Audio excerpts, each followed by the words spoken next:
Alam nyo po ba na ito pong si Gutesa, meron pong ibinulgar. Di ba kung matatandaan po natin mga kababayan, na ito pong si Gutesa, di ba nag-recant ng kanyang testimony laban po dito kina Romualdez at dun sa ibang mga politiko. At idiniin niya mga kababayan itong si Rodante Marcoleta at ito pong si Mike Defensor. Pero ang pinakamatindi dito mga kababayan, ang pinakamadidiin ay ito pong si Rodante Marcoleta kasi may lumabas pong footage kahapon, nakitang-kita mga kababayan na itong si Gutesa ay nanggaling po talaga sa opisina sa Senado ni Rodante Marcoleta. So ngayon, pakinggan muna natin itong kababagong labas na video ng News 5 mga kababayan patungkol po dito sa sinasabi ni Gutesa na talagang inutusan siya ni na Marcoleta na basahin lang yung kanyang ginawang affidavit na inedit ni na Marcoleta at babayaran siya mga kababayan ng malaking halaga. So ngayon ito ay play po natin.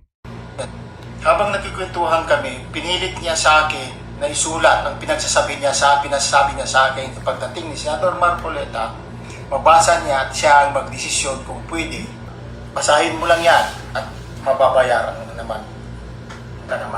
Ang sabi niya, kung di ko gagawin ang plano ni Senador Lacson, itigil na ang investigasyon at magtatagumpay.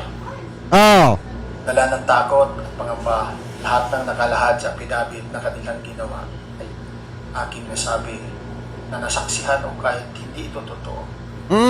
Pati ang pagsabi ng ipasama ako sa 3 beses na delivery ng mga malita sa alleged bahay ni Speaker Martin Romualdez sa Forbes Park, wala akong naging direktang kontak o nakita man lang si Speaker Romualdez. Promise ng Casa Educational Scholar si former Congressman Mike Defensor na napagalitan pa ako ni Sir. Di ba nung una bilib na bilib yung mga DD-shit mga kababayan kay Gutesa? O bakit ngayon yung mga DD-shit sinisiraan na si Gutesa at sinasabi na hindi daw credible itong mga pinagsasasabi ni Orly Gutesa mga kababayan? Nung una bilib na bilib sila, pero ngayon na bumaligtad itong si Gutesa at nag-recant mga kababayan, biglaan pong binabawi ng mga DD-shit yung suporta na ibinigay nila dito kay Gutesa at sinisiraan nila itong si Gutesa mga kababayan. Ano po ngayon, tuloy pa natin. Senador Marcoleta kasi nag-adlip ako at ang sabi niya sundan lang ang nakasulat. Di ba? Kaya nga kung makikita nyo nung unang harap ni Gutesa sa Senado, di ba si Marcoleta yung kimali-mali mga kababayan at itinatama itong si Gutesa na parang ang dating mga kababayan mas kabisado pa ni Rodante Marcoleta yung script kaysa po dito kay Gutesa. So ngayon, kung titingnan nyo, kaya naman pala si Marcoleta yung nag-ayos nung script mga kababayan. At sila ang nagpalit ng mga linyada na binitawan nito pong si Gutesa, pinalitan nila ng iba, idinawit nila yung mga politikong wala namang kinalaman at inalis nila yung mga taong napangalanan na posible talagang sangkot. So ngayon, ito pa yung isa mga kababayan, tuloy pa natin. Yan. Ito pa yung isa. Hindi na ako kinontak ng opisina ni Senador Marcoleta o ni former Congressman Mike Defensor. Kaya doon pagkatapos daw siyang gamitin mga kababayan, binaliwala na lamang. Sabi nga dito, binaliwala na lamang matapos tumistigo versus Romualdez. So ibig sabihin, pagkatapos po tumistigo nitong si Orly Gutesa, binaliwala na lamang siya ni Rodante Marcoleta at siguro yung perang ipinangako na 150 million mga kababayan hindi napabigay. Kaya po siguro bumaligtad din ito pong si Orly Gutesa. Ano po ngayon, tuloy pa natin. Kung natansya na ginamit lang talaga nila ako sapagkat huli na ang lahat ng mga pangyayari at ako'y lubos na nagsisisi. Yan ang kabuuan ng pangyayari sa panahon na yan. Ginawa ko ang sinumpang salaysay na ito nang may malaya at kusang loob at ako ay nanunumpa na ang lahat ng nasa dito ay pawang katotohanan ayon sa aking kaalaman at paniniwala. Para linawin ko, hindi ako hawak ng Marines, isang mapagkakatiwalaang kaibigan ang sinasandalan ko sa kasalukuyan. Tungkol sa nasabing isyo, hands off na ako. Ayaw ko nang balikan ang bangungot ng mga sandaling nangyari sa buhay ko. Magulang ako para sa pamilya ko. Gusto ko ng tahimik na buhay para sa kapakanan ng pamilya ko. O yan.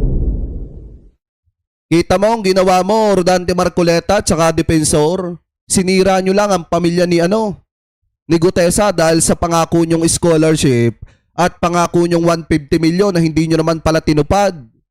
Ibig sabihin mga kababayan, sinilaw nila sa pera itong si Gutesa. Siyempre, padre di pamilya mga kababayan, may pangangailangan. At malaking bagay nga naman kung sasagutin yung scholarship ng kanyang anak. Plus, may 150 million ka pa mga kababayan na matatanggap. Ang problema, scam pala. Budol pala yung pangako ni Rodante Marcoleta at Defensor na 150 million na ibibigay dito po kay Gutesa. Ano po sa madalit salita, kasinungalingan pala mga kababayan yung ipinangako nila at wala silang tinupad kahit isa. So tama lang talaga, nabawiin ni Gutesa mga kababayan itong kanya mga binitawang salita kung wala naman talagang katotohanan. So ngayon, ito pa yung isa mga kababayan, yung bago. Yan. Ginawa ko ang sinumpang salaysay na ito nang walang anumang pag-aalinlangan at ng buong kusang loob bilang patunay sa lahat ng ito. Aking nilagdaan ang kasulatang ito ngayong. Diba mga kababayan? Kaya nga kung pagbabasihan po natin yung mga binitawang salita ng ibang mga senador, talagang hindi na sila nagugulat na ito po talagang si Gutesa ay babaligtad pagdating ng panahon. Kasi nga mga kababayan, una pa lang, nung lumabas itong si Gutesa, alam na natin na talagang nagsisinungaling mga kababayan at hindi nga kabisado yung kanyang sinumpaang salaysay. Kuno. Kasi di ba kayo mga kababayan, kung kayo tatanungin, tapos meron kayong sinumpaang salaysay at alam nyo sa sarili nyo kayo ang gumawa noon, kabisado nyo yan eh. Kahit lituhin pa kayo, kahit balubaloktutin pa yung tanong sa inyo, pagbalibaligtarin pa, kabisado nyo yan kung kayo ang gumawa nung sarili nyong salaysay. Pero kung iba yung gumawa niyan, mahirap talagang kabisaduhin yan mga kababayan. At mas lalong mahirap basahin yan kung hindi naman ikaw yung gumawa niyan. Kaya nga kung titingnan nyo, mas kabisado pa ni Rodante Marcoleta yung salaysay mga kababayan kaysa dun sa testigo na sinasabing gumawa ng salaysay na yon. At dyan mga kababayan sa pagkakataong yan, hindi na daw po surprising para dun sa ibang mga senador yung ginawang pagbaligtad nito daw pong si Gutesa. So ngayon ito i-play po natin. Hindi na kinagulat ng ilang senador ang pagbaligtad ng dating bodyguard ni Zaldico na si Orly Gutesa. Senator Ping Lacson nagpasaring pa kay Senator Rodante Marcoleta na siyang nagharap kay Gutesa sa hearing ng Senate Blue Ribbon Committee. Nangunguna sa balita live si News 5 Senate Correspondent Mian Los Baños. Mian, una sa lahat, himay natin ano-ano ba ang mga siniwalat ni Gutesa noon sa Blue Ribbon hearing. Jiggy, sakto, Webes ngayon. So mag-throwback Thursday tayo dahil balikan natin gaano ba kabigat yung mga naging testimonya ni Orly Gutesa, no? Dahil Jiggy, tandaan natin, bago lumabas yung 18 nagpakilalang bagman ni Zaldico, meron munang Orly Gutesa na humarap sa pagdinig ng Senate Blue Ribbon Committee. Noong panahong pinamumunuan pa ang Blue Ribbon Committee ni Senator Rodante Marcoleta. Tinawag pa nga siyang star witness noon ni Marcoleta. So kailan ba nangyari yan? September 25, 2025.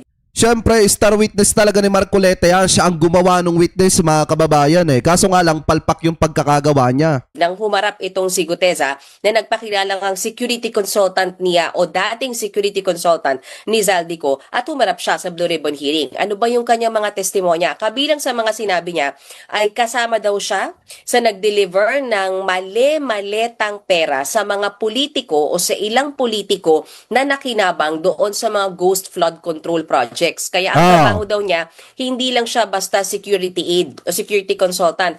Kasama daw siya sa nag-deliver ng mali-maletang laman ay limpak-limpak na pera na tinawag niyang basura. So, saan ba dineliver yan? Sabi niya, dineliver sa bahay ni Zaldico, and then meron din daw na-deliver sa bahay ni dating Speaker Martin Romualdez, at kinwento pa niya habang doon sa kanyang pagharap sa Blue Ribbon Committee na December 2024, na aktuhan daw niya si Congressman Eric Yap na nag-deliver din daw ng mali-maletang pera noon kay Ko. Umabot daw ng 46 na maleta. Yung mga DD set, okay lang ba kayo? Eh di ba bilib na bilib kayo kay Gutesa nung mga nakaraang buwan? Talagang ipinagmamalaki nyo pa, sinasabi nyo pa, nakaw, makukulong talaga yung mga sangkot na yan, yung sina Romualdez, yung sina PBBM, yung presidente ninyo. Di ba yan yung sinasabi nyo? Dahil sa binitawang testimonya ni Gutesa, tapos nung bumaligtad, galit na galit kayo kay Gutesa. At sinasabi nyo, puro lang kami daldal dito. Eh di ba matagal na naming sinabi yan, darating ang araw pag hindi nagkasundo sa bayaran yung mga yan, magbabaligtaran yan. At eto na nga, maliwanag din naman ang dahilan kung bakit nag-recant. Etong si Gutesa ay hindi nasunod yung usapan na scholarship at pera na ibibigay at ipinangako ni Defensor at ni Marcoleta. So ngayon mga kababayan, yan yung dahilan. Kaya bumaligtad, etong si Gutesa, tuloy pa natin. Na may lamang pera ang na-deliver noon kay Ko. At sa tansya daw ni Gutesa, abot ng 2.2 billion pesos yung na-deliver na pera noong panahon na yon. Jiggy, pakinggan natin at balikan natin yung pagdinig na yan kung saan nga humarap si Gutesa. Panoorin natin to. Dinadala sa bahay ni Congressman Saldico sa Valle Verde 6 at tinatanggap naman ni Mark at ni Paul. Oh. Pagkatapos naming may baba ang nasabing basura, ipinapasok sa bahay ni Congressman Saldico sa Valle Verde 6 at binibilang ni Mark at ni Paul. Alam ko na ang laman ng maleta ay pera sapagkat nakita ko si Paul na binuksan ang maleta at inilabas ang laman para bilangin.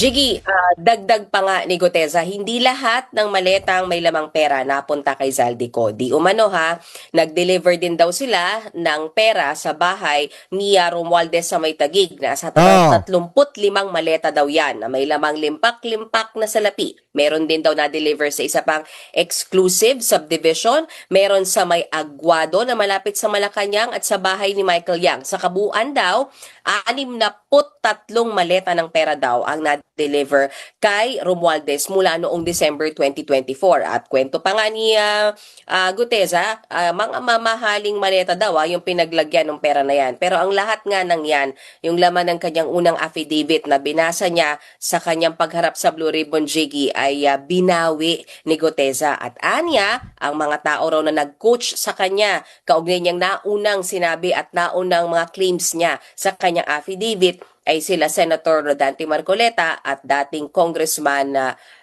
Mike Defensor. Jiggy. May Diba? naging reaksyon na ibang senador sa pagbaligtad ni Gutesa. Kita nyo mga kababayan, talagang etong si Marcoleta at etong si Mike Defensor, perfect tandem talaga yan pagdating sa pagsisinungaling. Diba? Kaya nga ako, hindi ako naniniwala na walang kondisyon yung ibinigay ni Defensor na pera kay Rodante Marcoleta, yung sinasabi nilang campaign donation. Hindi ako naniniwalang walang kapalit yon. At siguro eto na yung kapalit, ang magsama sila sa paggawa ng napakalaking kalokohan para sirain, i-destabilize ang gobyerno ni PBBM. Kasi pinagplanuhan nila to. Naniniwala ako na pinagplanuhan nila to mga kababayan. Na kumolekta ng tao, i-briefing yung tao kung paano sisiraan ang gobyerno, kung paano i-destabilize ang gobyerno ni PBBM, at kung paano aakusahan yung mga politiko kahit wala naman silang ebidensya. Diba? At nangyari na nga. Dahil nung hindi na nagkakasundo sa bayaran, nung nakulong na yung dalawang pinuno ng kasinungalingan, diba kumanta na? Yung mga sinasabi nilang Brave Marine, yung iba doon, kumanta na. Tapos yung pinakaulo na si Gutesa, diba nag-recant na?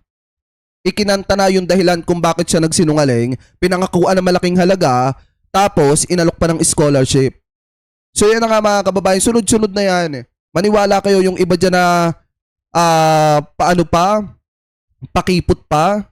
Bibigay din yan, magre-recant din yan pag wala nang mapala.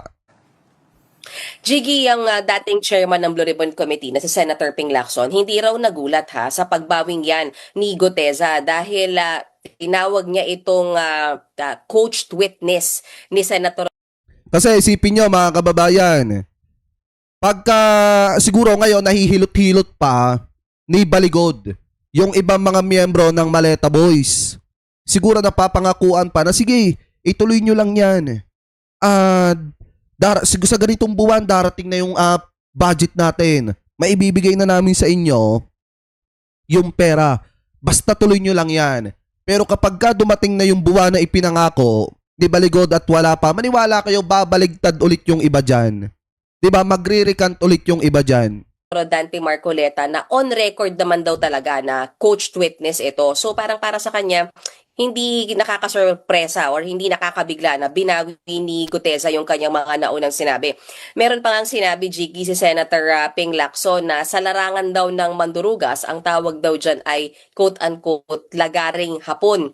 Yung Tama. galawan daw ni Gutesa kung saan doble raw ang kinita niya sa kanyang paglabas. Samantala, nakausap din si Senator Erwin Tulfo na siyang present at currently ay chairman ng Blue Ribbon Committee at para sa kanya, ang ombudsman na ang bahala na mag-assess dyan sa pag-recant o pagbawi ni Gutesa ng kanyang unang affidavit. Dahil bukod sa investigasyon, mas mahalaga daw yung accountability. Kaya mas mainam, ombudsman na ang magtuloy niyang investigasyon na yan. Narito ang bahagi ng pahayag ni Senator Erwin Tulfo.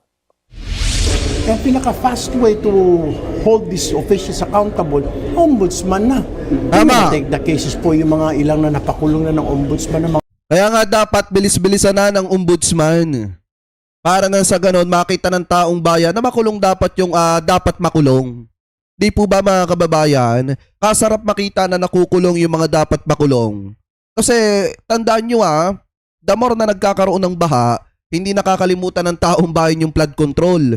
Hindi nakakalimutan ng taong bayan yung mga insertion at yung investigasyon dito sa flood control. Tandaan nyo po yan. official. Mabilis po.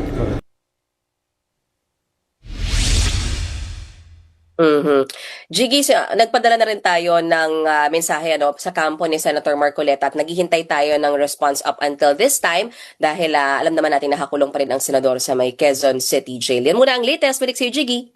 Ay, speaking of Marcoleta, mga kababayan malaki ang posibilidad na itong si Rodante Marcoleta ang pinakamadiin dito. Kasi talagang yung sinasabi ni Gutesa sa kanyang pagre-recant, mga kababayan, na ikinoach siya ni Rodante Marcoleta, itinama ni Rodante Marcoleta yung kumbaga, pinaganda ni Rodante Marcoleta yung sinumpaang salaysay kuno ni Gutesa ng kasinungalingan, mga kababayan, talagang lumalabas na totoo. Bakit? Kasi nakita si Gutesa na pumasok sa opisina ni Rodante Marcoleta bago siya tumistigo. So ito, play po natin. Nakuha ng Bilyonaryo News Channel ang CCTV footage ng pagpunta ni Orly Gutesa sa opisina ni Senador Rodante Marcoleta bago ito tumistigo sa Senado noong 2025. Ayon sa dating Marine, sina Marcoleta at dating Congressman Mike Defensor ang may pakana ng kanyang unang affidavit kaugnay ng flood control scandal. Narito ang exclusive agenda report ni Joash Malimban. Kuhang CCTV footage na ito noong September 25, 2025, ang araw kung kailan biglang lumitaw ang former bodyguard umano ni former Congressman Zaldico na si Orly Gutesa sa isang pagdinig ng Blue Ribbon Committee. 8:27 a.m. nang makita si Gutesa sa ground floor ng Senate building. Umakyat siya sa second floor para sa screening at saka sumakay sa elevator bandang 8:30 a.m. Makalipas ang 1 minuto, bumaba si Gutesa sa 5th floor at nakitang may kausap na babae. Nagtagal ang pag-uusap ng ilang segundo bago siya inihatid nito papasok ng opisina ni Senador Rodante Marcoleta. Batay sa timestamp ng CCTV footage. O baka sabihin ng iba mga DD-set, natural na pumasok yan sa opisina ni Marcoleta. Bisita ni Marcoleta yan Alam nyo mga kababayan, dyan sa pagpasok ni Gutesang yan, talagang malaki ang posibilidad na may nangyari talaga dyan mga kababayan na pag-uusap. May nangyari dyan na pag-uusap na kung saan iginaid na si Gutesa kung paano sasabihin yung mga kasinungalingan na inimbento ni Rodante Marcoleta. So malaki ang posibilidad, dyan po nangyari yan, yung pagsisinungaling mga kababayan o yung pagko-coach dito kay Gutesa kung paano sasabihin yung ganito, ganyan, kung paano idadawit yung mga politikong wala naman talagang kinalaman. Ngayon tuloy pa natin. Tumagal ang pag-uusap ng halos 20 minuto bago tuluyang lumabas ng opisina ni Marcoleta si Gutesa bandang 8:51 AM. O sa 20 minutes na yun, maraming posibleng mangyari mga kababayan, maraming posibleng pag-usapan. 8:54, pumasok na sa plenary hall ng Senado si Gutesa kasama ang ibang taong kasama niyang lumabas mula sa opisina ni Marcoleta. At 10:39 AM nang tawagin si Gutesa para tumestigo sa Senado. Dito niya nabinitawan ang mga alegasyon na personal siyang nag-deliver ng mali-maletang pera kina former Congressman Zaldico, former House Speaker Martin Romualdez at iba pang miyembro ng Kongreso na mula umano sa DPWH project kickbacks. Ang actual ko na delivers talaga sa bahay ni Congressman Romualdez is 3. Tapos pag may duty kami, nagkakaroon ng detailed. Minsan namumonitor ko doon sa group chat namin. Eto yan mga kababayan ha, para mas malinaw. Ayun yung mas malaking footage. Wait lang ha. Eto yan, baka kasi sabihin ng iba, fake news. Kung makikita nyo, ayan, nandito si Orly Gutesa, ayan. 8:27:13 AM. Gutesa at the Senate ground floor. Ayan o.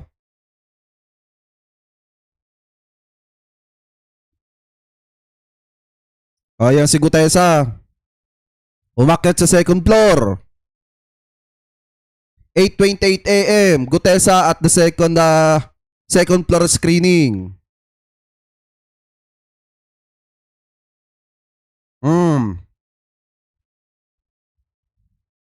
Sasakay ng elevator.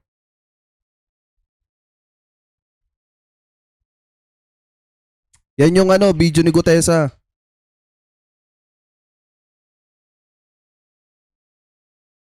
So, ibig sabihin, talaga nga pala mga kababayan, na si Marcoleta at Defensor na nasa likod talaga ng pagsisinungaling ng mga ito.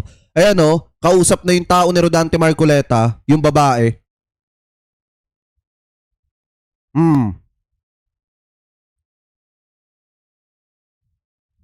Ayan. Isinama na sa opisina ni Rodante Marcoleta. Sabi dito, 8:32 AM, Gutesa enter the office of Senator Marcoleta. Ayan o.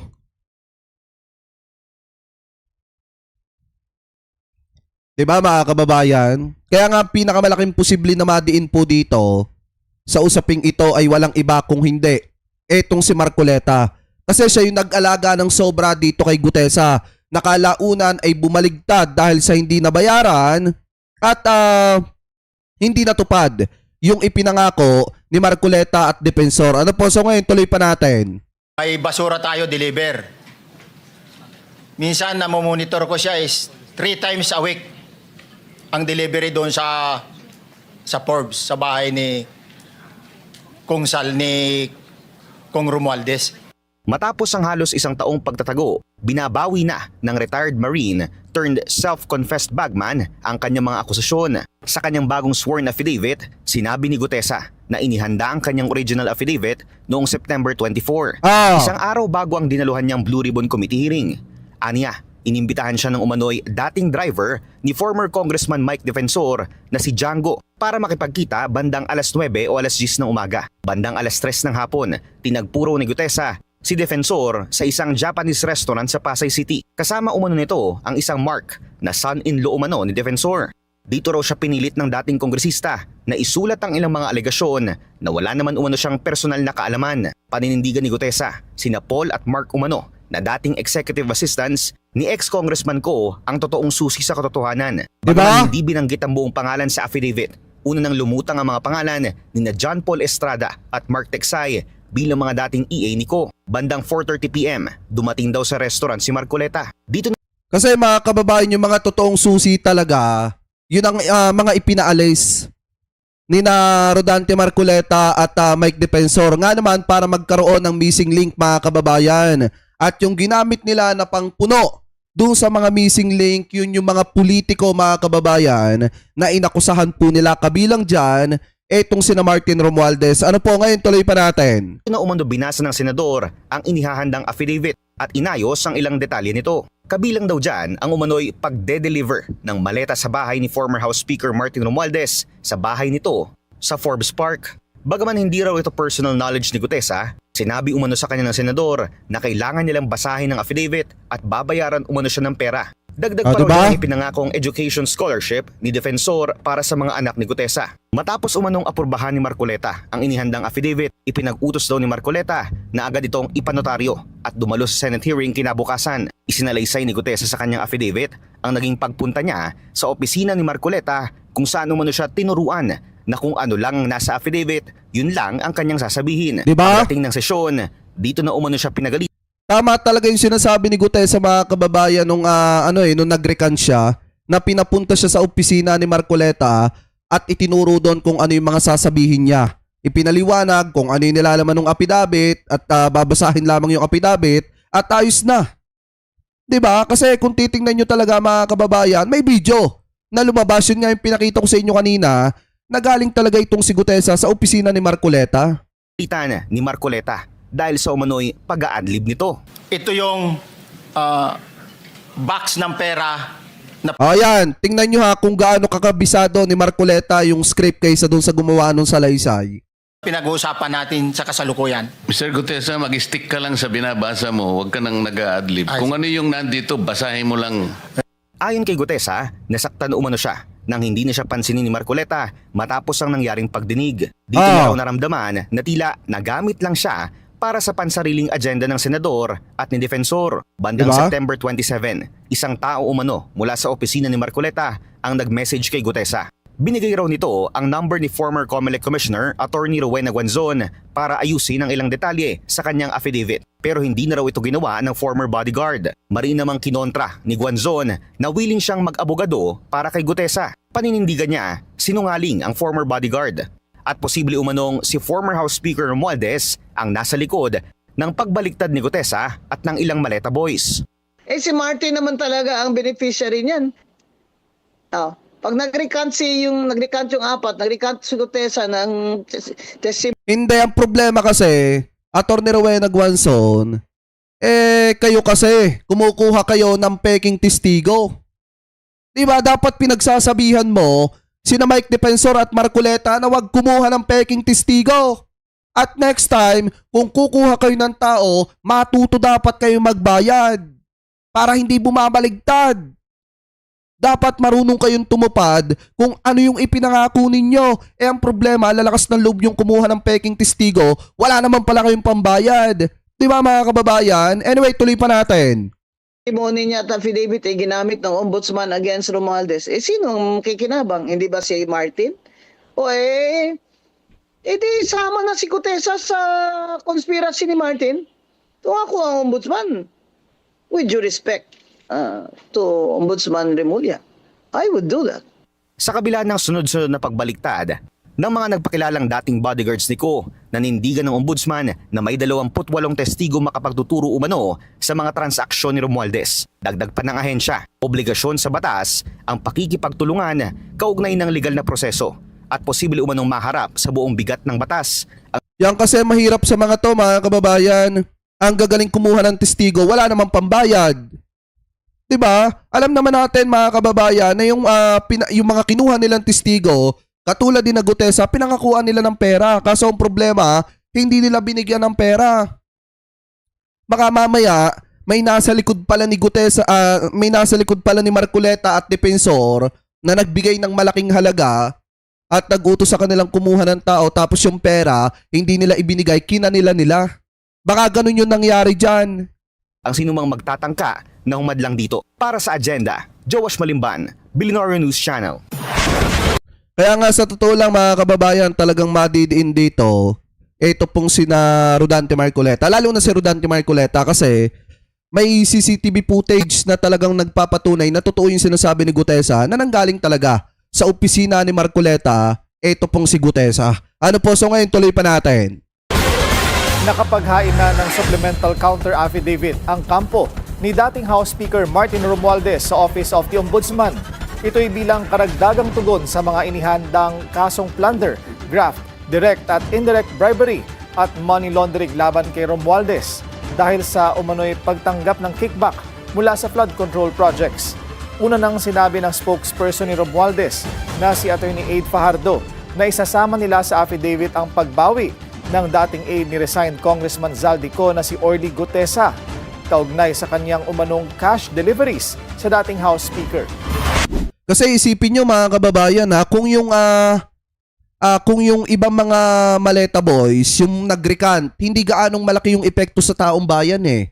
Pero yung pinaka-pinuno na si Gutesa na mismo, ang nag-recant mga kababayan ng kanyang mga sinumpaang salaysay kuno, talagang malaking epekto niyan sa publiko.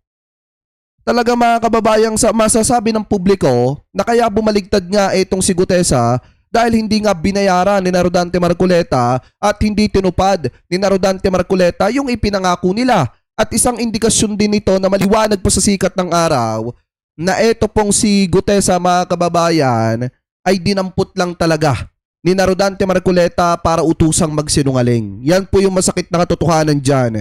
Ano po, nagagawin talaga lahat ng kampo ni Sara Duterte para po sirain ang gobyerno ni PBBM. Kasi alam naman natin na si Rodante Marcoleta, Mike Defensor, mga kaalyado talaga yan ni Sara Duterte. At gagawin lahat ng mga yan para lang masira ang gobyerno ni PBBM, mapababa sa pwesto si PBBM para maiupo nila si Sara Duterte, nga naman yung mga kaso nila para mabasura na.